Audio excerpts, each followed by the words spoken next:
Ballon d'Or না পেলেও ফিফার বর্ষসেরা খেলোয়াড় হয়েছেন রিয়াল মাদ্রিদের ব্রাজিলিয়ান ফরওয়ার্ড ভিনিসিয়াস জুনিয়র। সেরা কোচও হয়েছেন রিয়াল মাদ্রিদের কার্লো আনচেলত্তি।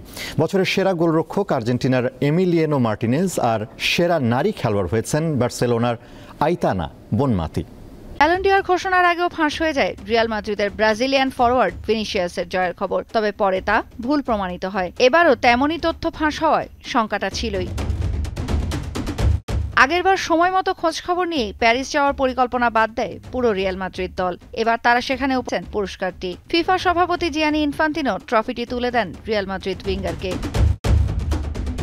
ফিফাভুক্ত দেশগুলোর অধিনায়ক ও কোচরা বছরের সেরা হিসেবে বেছে নেন ভিনিসিয়াস জুনিয়রকে। 2023-24 মৌসুমটা যেন স্বপ্নের মতোই কেটেছে এই উইঙ্গারের। রিয়ালের অন্যতম সেরা খেলোয়াড় ছিলেন তিনি। রিয়ালকে চ্যাম্পিয়ন্স লিগ ও লা লিগা জেতাতে 39 ম্যাচে 24 গোল করার পাশাপাশি সতীর্থদের দিয়ে করিয়েছেন আরও 11টি গোল।